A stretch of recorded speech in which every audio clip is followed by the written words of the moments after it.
Bismillahirrahmanirrahim. Assalamualaikum warahmatullahi wabarakatuh. Alhamdulillahirabbil alamin.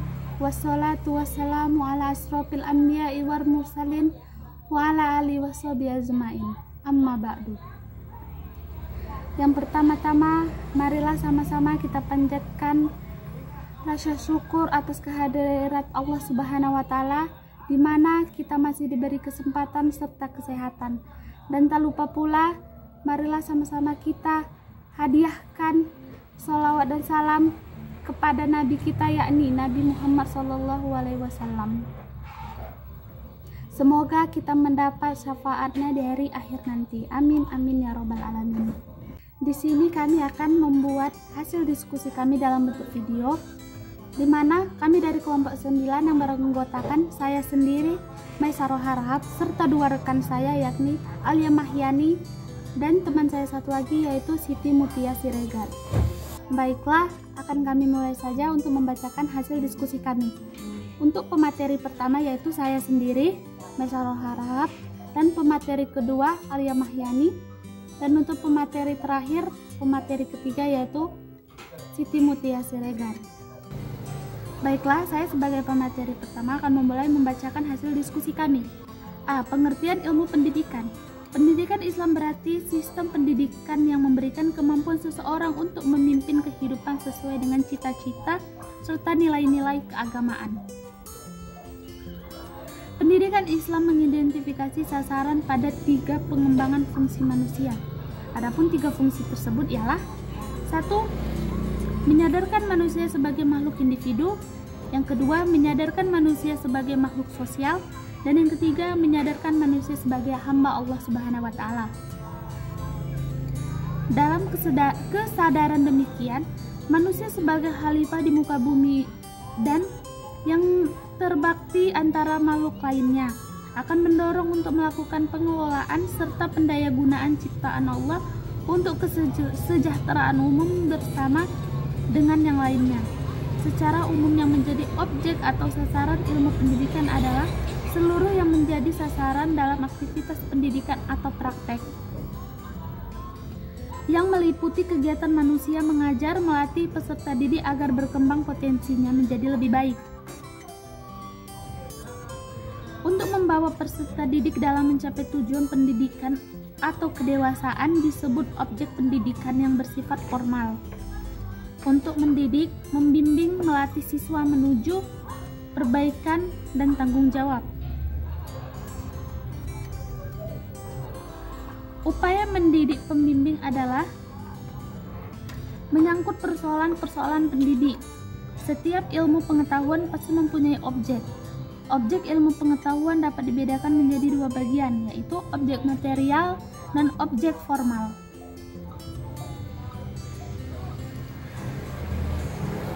B. Objek pendidikan Islam. Sebagaimana layaknya ilmu pengetahuan, ilmu pendidikan memiliki 2 jenis objek, yaitu objek material dan objek formal. Adapun objek material adalah bahan atau masalah yang menjadi sasaran pembicaraan, penelitian, penalaan dari ilmu pengetahuan sebagaimana menurut Surajio. Objek material dimaknai dengan suatu bahan yang menjadi tinjauan atau sorotan oleh suatu disiplin ilmu. Objek material mencakup baik dari yang konkret maupun yang abstrak.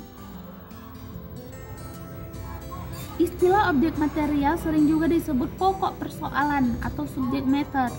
Pokok persoalan ini dibedakan dalam 2 arti, yaitu A. Dimaksudnya sebagai bidang khusus dari penyelidikan virtual, misalnya penyelidikan tentang atom termasuk bidang fisika, penyelidikan tentang klorofil termasuk penelitian bidang botani atau biokimia dan sebagainya. B. Dimaksudkan sebagai suatu kumpulan pertanyaan pokok yang saling berhubungan, misalnya anatomi dan fisiologi. Keduanya berkaitan dengan struktur tubuh. anatomi mempelajari strukturnya, sedangkan psikologi mempelajari fungsinya. Kedua, ilmu tersebut dapat dikatakan memiliki pokok persoalan yang sama, namun juga dikatakan berbeda-perbedaan. Ini dapat diketahui apabila dikaitkan dengan corak-corak pertanyaan yang diajukan dan aspek-aspek yang diselidiki dari tubuh tersebut. Sasaran dari objek material adalah peserta didik yang memiliki ciri khas yang perlu dipahami oleh pendidik. Adapun ciri khas tersebut adalah individu yang mempunyai potensi fisik dan psikis yang jelas atau yang khas, sehingga merupakan insight yang unik. Yang kedua, individu yang sedang berkembang, atau karena itu individu tersebut membutuhkan bimbingan individual atau perilaku manusiawi. Yang ketiga, individu yang mempunyai kemampuan sendiri. 2. Objek formal. Objek formal adalah bidang yang menjadi keseluruhan ruang lingkup garapan riset pendidikan, seperti upaya untuk mendidik, membimbing, dan melatih siswa menuju perbaikan dan berkaitan dengan persoalan pendidikan. Objek formal juga berarti sudut tinjauan dari penelitian atau pembicaraan yang dilakukan oleh seseorang terhadap suatu ilmu pengetahuan atau bisa dikatakan sudut pandang dari mana objek material disorot. Jika sudut pandang itu logis, konsisten, dan efisien, maka dihasilkanlah sistem filsafat yang lebih kepada pembahasan secara mendalam. Objek formal suatu ilmu tidak hanya memberikan kebutuhan ilmu, tetapi pada saat yang sama membedakannya dari bidang-bidang lain. Suatu objek material dapat ditinjau dari berbagai sudut pandang, sehingga menghasilkan ilmu yang berbeda-beda. Oleh karena itu, tergambar lingkup suatu pengetahuan objek material mengenai suatu hal menurut segi tertentu. Dengan kata lain, tujuan pengetahuan sudah ditentukan. Misalnya, objek materialnya adalah manusia. Kemudian, manusia ini ditinjau dari sudut pandang yang berbeda-beda, sehingga ada beberapa ilmu yang mempelajari manusia, diantaranya psikologi, antropologi, sosiologi, dan sebagainya. Baik, terima kasih. Maka akan dilanjutkan oleh teman saya, Alia Mahyani. Assalamualaikum warahmatullahi wabarakatuh. Baiklah, saya Alia Mahyani yang akan melanjutkan presentasi dari teman saya, yaitu C. Objek ilmu pendidikan Islam dalam Al-Quran. 1. Objek pendidikan berdasarkan Al-Quran surah At-Tahrim ayat 6. Ya ayyuhalladzina amanu qu anfusakum wa ahlikum narun wa qawduhan nasu wal hijarata 'alaiha malaikati ghilaju siddada la ya'sunallaha ma amrohum wa ya'faluna ma yu'marun. Artinya, hai orang-orang yang beriman, peliharalah dirimu dan keluargamu dari api neraka yang bahan bakarnya adalah manusia dan batu. Penjaganya malaikat-malaikat yang kasar, keras, dan tidak mendurhakai Allah terhadap apa yang diperintahkannya kepada mereka, dan selalu mengerjakan apa yang diperintahkannya. Manusia sebagai makhluk sosial tidak dapat berdiri sendiri dalam mencakupi kebutuhannya. Dalam kehidupan, ia selalu terkait dengan yang lain, baik lingkungan maupun keluarga. Dalam hal ini, keberlangsungan pendidikan setidaknya terkait dengan 3 unsur. Salah satunya adalah keluarga. Ayat ini memberikan gambaran bahwa dakwah dan pendidikan harus diawali dari bagai yang paling kecil, yaitu diri sendiri dan keluarga menuju jalan yang besar dan luas. Ayat ini awalnya berbicara masalah tanggung jawab pendidikan keluarga, kemudian diikuti dengan akibat dari kelalaian tanggung jawab, yaitu siksaan. 2. Objek pendidikan berdasarkan Asy-Syu'ara ayat 214 yang bunyinya yaitu wa anjir asirokal akrobin, artinya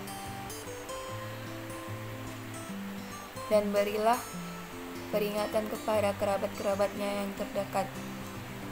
Sesuai dengan ayat sebelumnya, Al-Quran surah At-Tahrim ayat 6, bahwa telah dapat perintah langsung dengan fi'il amar atau berilah peringatan. Namun perbedaannya adalah tentang objeknya, di mana dalam ayat ini adalah kerabat-kerabat. Al-Aqrabin mereka adalah Bani Hashim dan Bani Muthalib. Lalu Nabi SAW memberikan peringatan kepada mereka secara terang-terangan. Demikianlah menurut keterangan hadis yang telah dikemukakan oleh Imam Bukhari dan Imam Muslim. Assalamualaikum warahmatullahi wabarakatuh. Saya Siti Muti Sregar akan melanjutkan presentasi sebagai pembekalan ketiga. Objek pendidikan berdasarkan Quran Surah An-Nisa ayat 170, yang dimana ayat tersebut berbunyi A'udzubillahi minasyaitonirrajim. Bismillahirrahmanirrahim. Ya ayuhan nasu qad ja'akumur rasulu bil haqqi min rabbikum faminu khairal lakum wa in takfuru fa inna lillahi ma fis samawati wal ardi wa kana Allahu aliman hakiman. Yang artinya, wahai manusia, sesungguhnya telah datang Rasul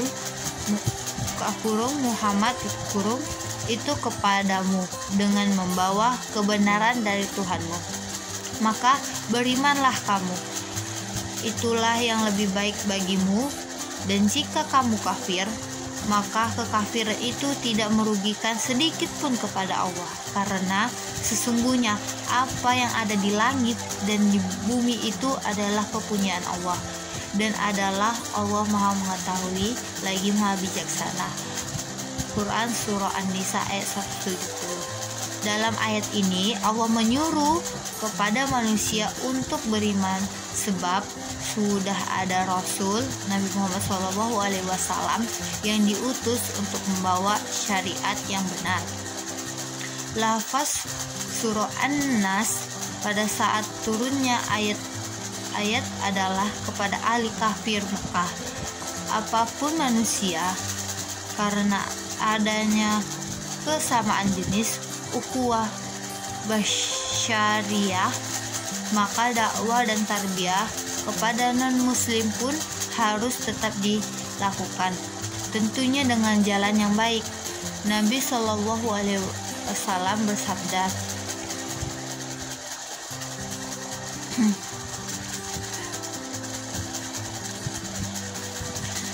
yang artinya dari Abdullah ibnu Ammar ibnu Al-As radhiyallahu anhu berkata, sesungguhnya Nabi SAW bersabda, sampaikanlah dariku walaupun satu ayat. Hadis riwayat Al-Bukhari. Sekian dari saya. Wassalamualaikum warahmatullahi wabarakatuh. Baiklah, telah selesai dibacakan hasil diskusi kami. Jika ada kurang atau salah, kami mohon maaf.